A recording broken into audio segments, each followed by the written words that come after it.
Som un territori emprenedor, amb un medi rural que és font de riquesa i d'oportunitats, ple d'empreses i projectes que dinamitzen el territori. Són sinònim d'excel·lència i proximitat. En una terra on els projectes de futur es fan realitat i on les empreses del medi rural generen riquesa i ocupació. Elles aposten per la nostra província. Seguim apostant per elles. Diputació de Castelló.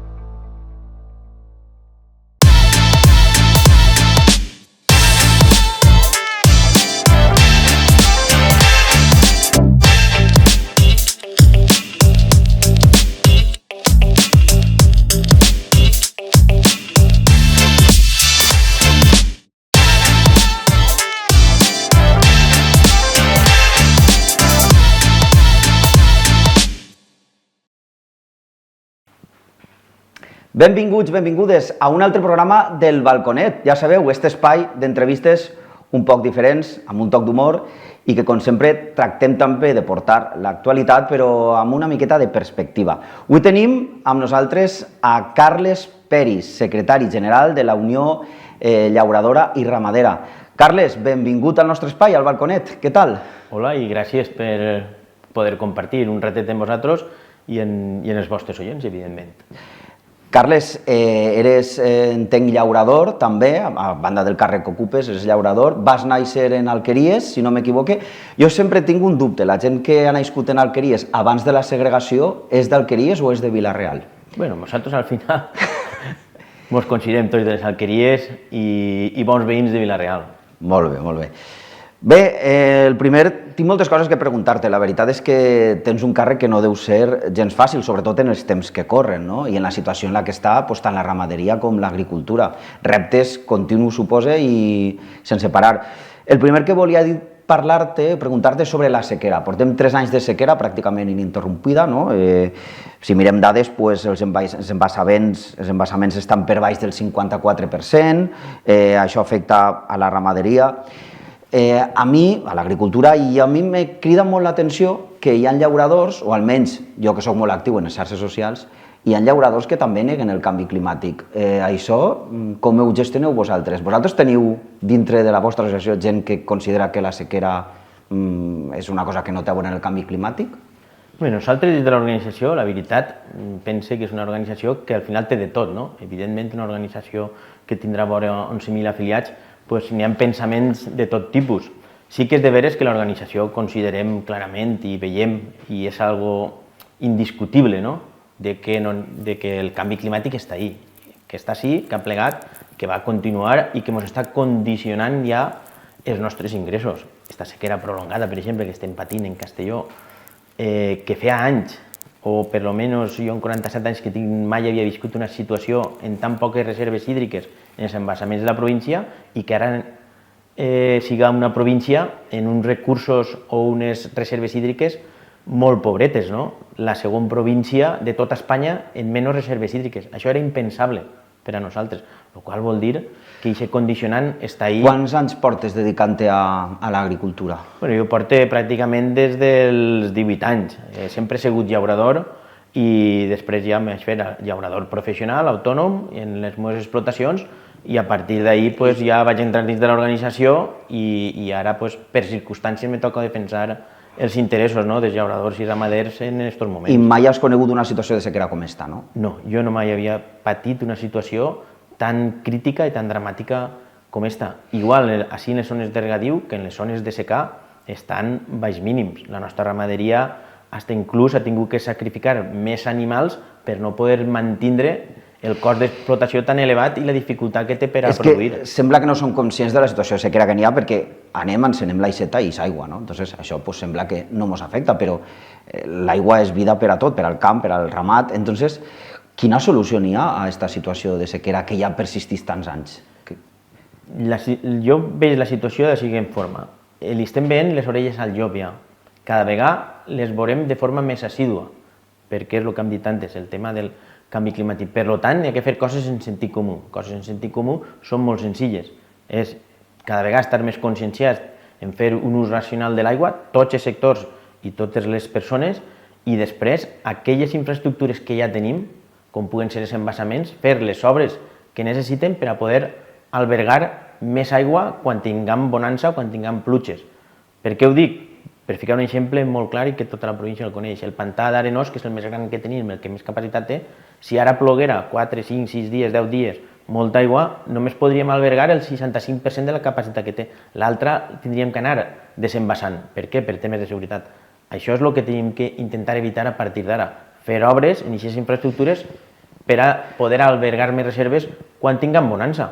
I què penses d'aquests rumors, no sé si són mites, bulos, que diuen que deliberadament es deixa escapar aigua per a poder controlar el preu de la llum o poder especular en el preu de, no sé, de l'aigua, en fi, que com a que és veritat que el discurs negacionista és molt ampli i a voltes pues, costa diferenciar-lo, no? Però diuen que això, que deliberadament, encara que hi hagi sequera, se deixa escapar aigua.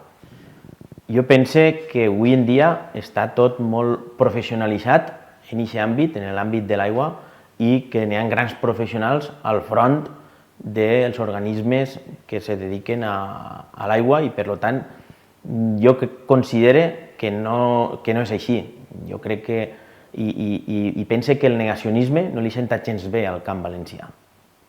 És així de clar, el negacionisme no li està sentant gens bé al Camp Valencià. N'hi ha que ser molt més coherent en les coses. Una altra cosa és que puguem debatir, per exemple, una sequera extraordinària prolongada. Si nosaltres hem reduït el 10% de les aigües superficials del Millar per al rec, que el caudal ecològic tinga que tindre una mateixa reducció en 70%, o que parlem de quins hectòmetres cúbics tenim que destinar en una sequera prolongada al caudal ecològic. No tenim per què destinar, potser en sequera prolongada, tots els hectòmetres cúbics que estan aprovats. Podríem reduir-los. Clar, i aquestes coses serien també actuar un poc en sentit comú i que estan contemplades, realment estan contemplades, el que passa que n'hi ha que actuar. Tu, quan estàs en una demarcació considerada en sequera prolongada, pots demanar que se reduïsquen els caudals ecològics, pots fer una sèrie de mesures. Per caudal ecològic entenem a deixar, alliberar o fer transcórrer l'aigua per els seus camins naturals per a mantenir aquestes riberes o aquests llocs vius, no? Val. Mira, la Unió, he estat jo veient informació vostra, fa molt de temps que vos seguisc, la Unió ha denunciat repetidament l'entrada de fruits i d'altres productes d'altres mercats, com per exemple Sud-àfrica o Egipte, perquè la vostra principal tesi és perquè no complixen les mesures sanitàries. Així jo sempre m'he preguntat de qui és la culpa, si de qui legisla i per tant permet això, de qui ho importa, perquè algú, evidentment, si això ho importa és perquè té perspectives de vendre-ho i per tant pot fer negoci, o finalment de qui ho compra. M'agradaria que me raonares breument així qui creus que té la culpa. Al final, la culpa no és d'un sol factor. Tots els factors tenen un percentatge, no? Evidentment, nosaltres el que estem veient és que nosaltres produïm en uns estàndards de qualitat més alts a nivell mundial i el que volem és que els altres que tinguin que vindre així complisquin aquests estàndards. Això seria el bàsic, no? I després, quan venen productes de fora, que estem veient? Que la Unió Europea només està pensant en el comerç global, en que n'hi transaccions que són positives en alguns casos, però en altres no. Per exemple, si volem portar pinyes que així no produïm, no hi ha ningú problema, sempre i quan la sanitat vegetal i les importacions se facin conforme toca perquè no entren plagues. Ara, si volem portar cítrics en plena campanya nostra, quan tu no eres deficitari, sinó que eres el major productor i comercialitzador de fruita en fresc i no tens un dèficit, quin sentit té això? Clar, i aquestes coses són les que tenim que fer entendre a la política perquè equilibren el comerç mundial.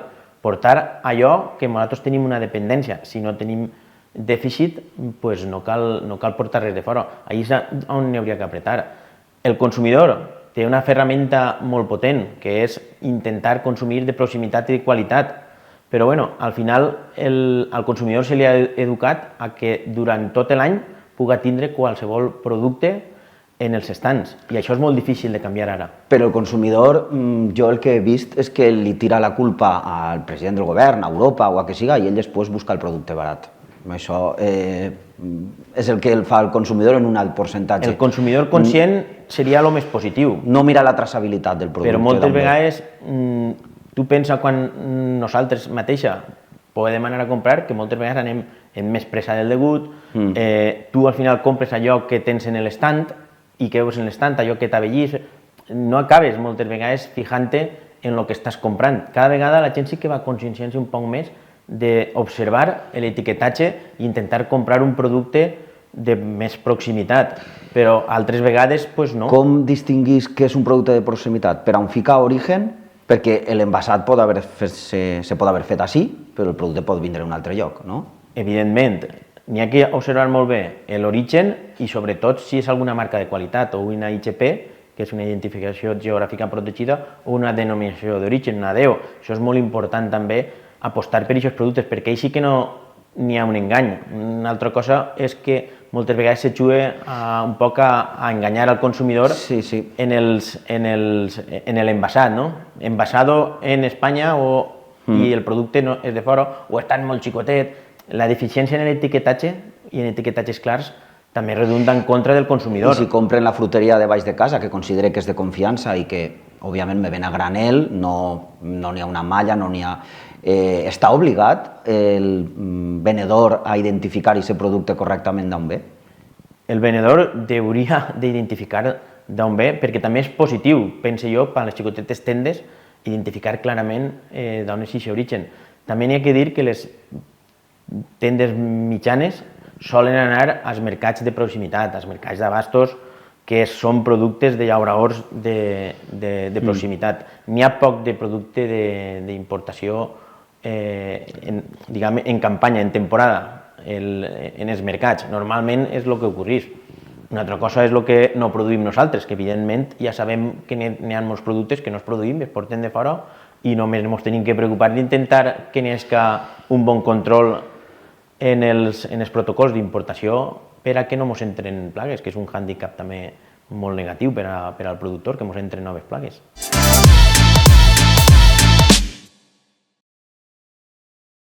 Som un territori emprenedor, amb un medi rural que és font de riquesa i d'oportunitats, ple d'empreses i projectes que dinamitzen el territori. Són sinònim d'excel·lència i proximitat. En una terra on els projectes de futur es fan realitat i on les empreses del medi rural generen riquesa i ocupació. Elles aposten per la nostra província. Seguim apostant per elles. Diputació de Castelló.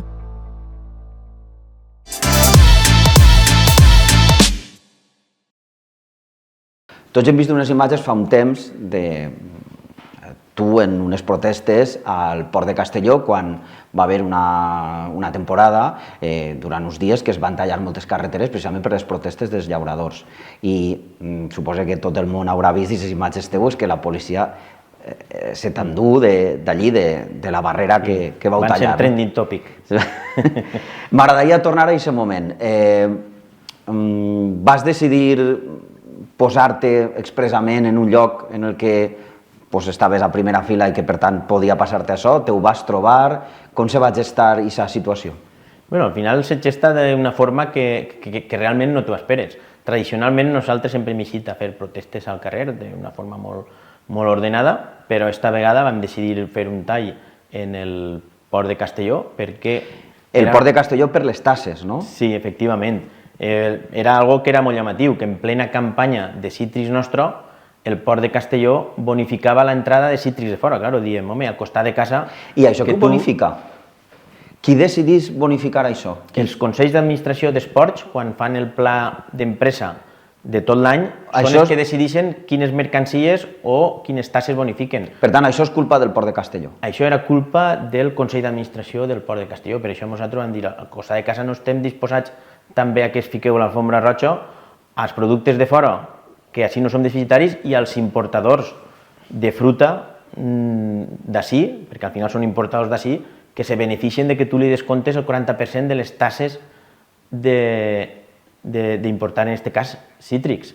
Clar, era algo molt llamatiu, que a base de mirar i d'intentar veure què podies fer per a millorar el sector, ens vam donar compte que estàvem bonificant i és com ens vam plantar d'una forma més rigorosa i, clar, al final, els cossos de seguretat de l'Estat tenen que restablir l'ordre i el van restablir i al restablir-ho pues, van veure aquestes imatges tan llamatives, no? A l'hora de restablir-ho te van advertir prèviament, te van dir... Sí, la veritat és que actuen d'una forma professional. A part de ser, tu tot n'hi ha vas que dir-ho. oposar resistència, bueno, diguem, passiva, no? I entonces et van agarrar, no? Però te van dir alguna cosa o... La veritat és que actuen d'una forma molt professional. Ells primer entren al diàleg, diuen que la seva missió és restablir l'ordre i el trànsit que tu, diguem, estàs tallant d'una forma molt educada en diàleg i al final aplega un moment que te diuen el diàleg s'ha acabat i entonces és quan intervenen. Què va passar en aquest cas concret? Nosaltres normalment no forcem mai la situació a aquest límit, que nosaltres havíem demanat prèvia autorització a fer el tall en el port de Castelló fins a les 14 hores. La sorpresa va ser que van intervindre aproximadament mitja hora antes d'aquestes 14 hores. I és quan se van veure aquestes imatges més dures, diríem, de lo que estem habituats, no? Però bueno.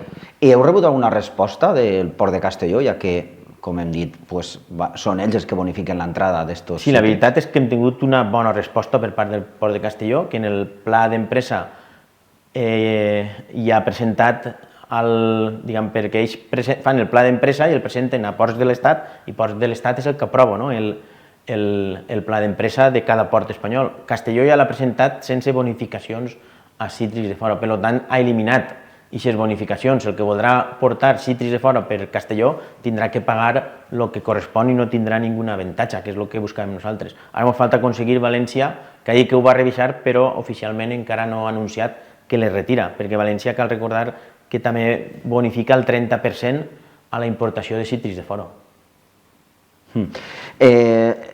Els intermediaris, sobretot les grans superfícies, sempre busquen atraure clients venent barat, per mig estan els intermediaris i finalment, al principi, i no per això menys fonamental, sinó que és absolutament fonamental, està el productor, el productor de cítrics, el productor... Com podem equilibrar aquesta balança o aquesta cadena per a que el llaurador guanyi i el consumidor compri a un preu just? La veritat és que és un dels reptes que té, diria jo, la societat per davant, perquè què estem veient? Que aquell que es comença a generar el valor, que és el llaurador, és el que menys rep en diferència, fins inclús a vegades rep menys de lo que li costa produir. Això és el que no pot ser. I, sin embargo, els grans supermercats, que són els que dominen les lineals comercials, perquè més del 75% de productes agroalimentaris ixen a través de les grans superfícies o hipermercats. Clar, estos tenen el poder, són els que te fiquen el preu de compra i són els que xuen les marxes. Per què ho dic? Perquè podríem anar ara a qualsevol supermercat i veuríem, per exemple, qualsevol producte ara al millor mes de temporada, un meló,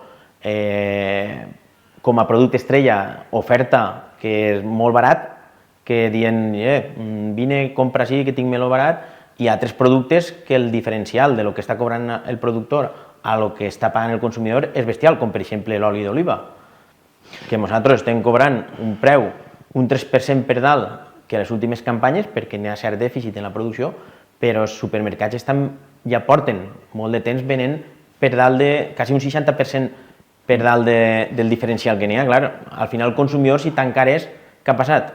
Baixa el consum. I això tampoc és bo, perquè quan te recuperaràs un poquet en les produccions, s'estarà consumint menys oli d'oliva i s'estarà consumint altres olis de menys qualitat de la que fem nosaltres, de verge o verge extra, i s'estaran consumint altres olis d'inferior qualitat.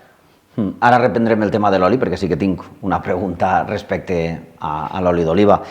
En aquest sentit, els mantres, sempre és la rebaixa de l'IVA, que ha sigut una cosa que s'ha repetit constantment, que rebaixant l'IVA es milloraria el preu de l'oli, i jo crec que si l'oli ha baixat ha sigut precisament per la demanda, que també ha baixat al haver pujat el preu, però no per la influència de l'IVA. Jo crec que al principi, quan es va baixar l'IVA, no va afectar això al preu de l'oli. El preu de l'oli no es va moure. M'agradaria saber si vosaltres també ho veieu així. Nosaltres, el que és la mesura de la baixada de l'IVA és una mesura que teòricament hauria de ser positiva per al consumidor, de dir, jo rebaixo el preu de l'IVA i automàticament va baixar el preu de l'oli i pots incentivar el consum. Això és la teoria d'aquestes mesures que poden ser positives. què és el que veiem nosaltres com a productors? Que nosaltres el que necessitem també és aquestes rebaixes de l'IVA, per exemple, en insums bàsics per a produir, i després que estiga molt controlat, perquè si no tenim una foto fija en el moment que tu retires l'IVA, quin preu està l'oli en la majoria de grans superfícies, i quan tu l'has retirat a quin preu el tenen, difícilment anem a poder saber d'una forma clara si realment estan aplicant aquesta rebaixa o no. Les organitzacions de consumidors són molt crítiques també dient que no s'ha notat. Per tant, sempre genera aquesta incertidumbre, no? Són coses que poden ser en principi positives o se fan per a que siguin positives i potser després no donen el resultat desitjat.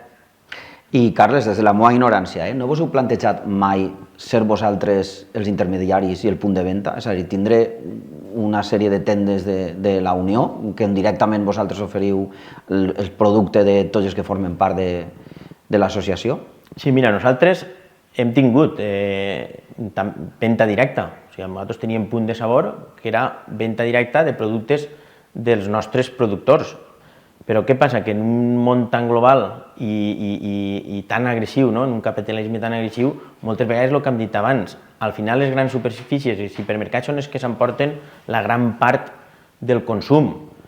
I després hi ha sectors que les produccions són més limitades, que sí que pots defendre aquest producte, però, per exemple, el cítric, que és la identitat de la nostra província i dels valencians, ne produïm tant que seria impossible poder fer una venda més o menys pròxima i directa. Al final tens que anar alineats en molta capacitat de compra i d'eixida i ja entres dins d'aquest sector més voraç. L'únic que podem intentar és que a través de l'Agència d'Informació i Control Alimentari, que és l'AICA, que cada vegada controlen més les males praxis dins d'aquesta cadena agroalimentària, que no n'hi hagi diferencials tan grans de lo que cobra un productor a lo que paga un consumidor. Jo crec que la clau està un poc ahí, però és difícil perquè estan intentant-ho i no és gens fàcil donar una solució real a aquesta cadena agroalimentària. Tema arancels, canviem de tema.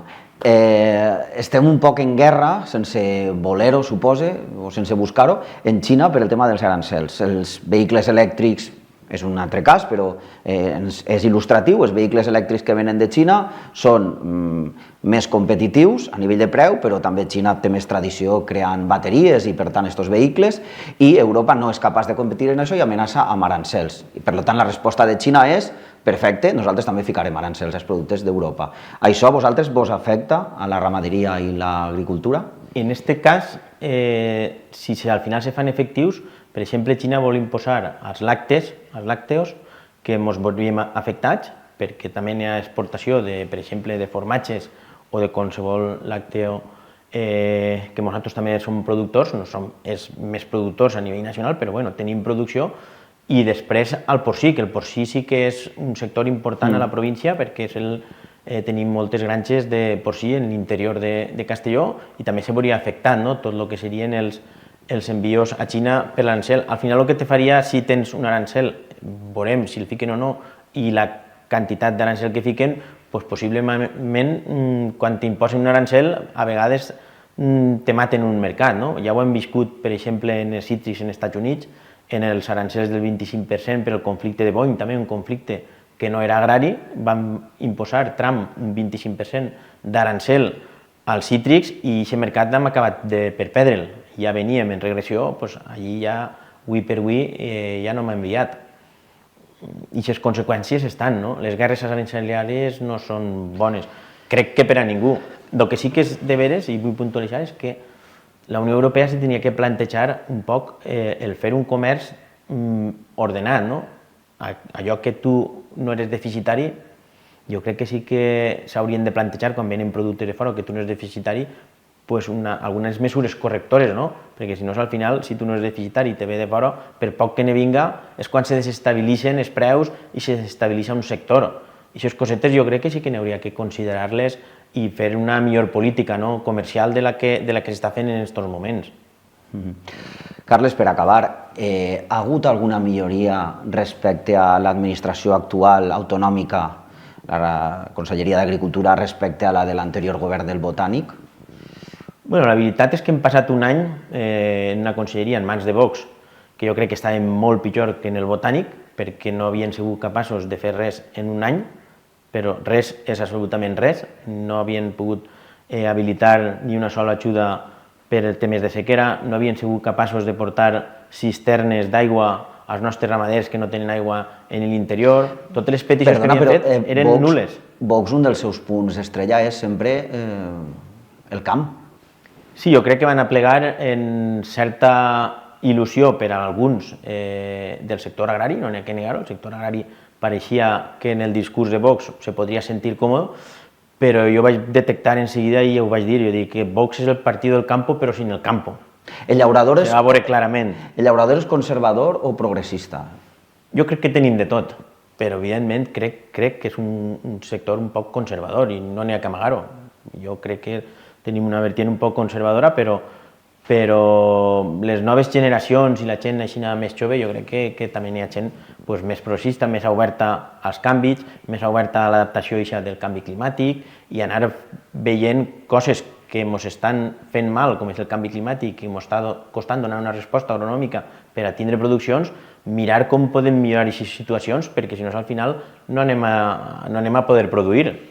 I clar, jo crec que tenim un poc de tot, no? En aquesta línia n'hi ha que ser molt clar. Tenim de tots com tots, tots els sectors tenen de tot. I ara, per la pregunta que m'havies fet, ara sí que hem vist que la conselleria sí que ha passat a mans del Partit Popular i sí que hem vist en poques setmanes una gestió diferent, no? Per exemple, algo que tu no havies pogut fer en tot un any, perquè des de gener que s'havien demanat les cubes d'aigua i el subministre als nostres ramaders, en una setmana s'havia pogut fer.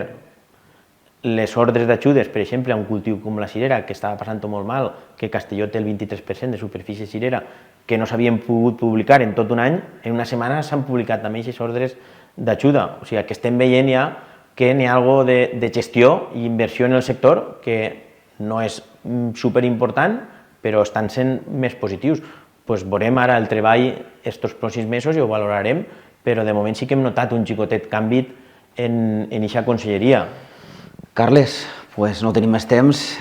Moltes gràcies per haver vingut així al nostre balconet. Ens has aclarit i hem conegut un poc millor com està el sector. I a vostès, gràcies com sempre per seguir-nos. Els esperem en el pròxim programa del balconet.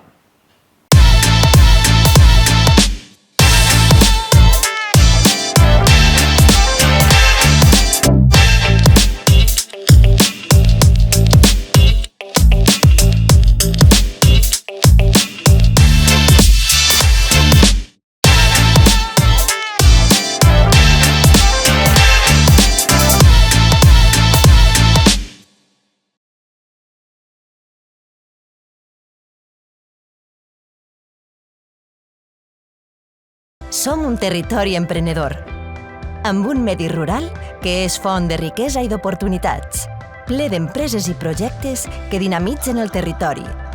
Són sinònim d'excel·lència i proximitat.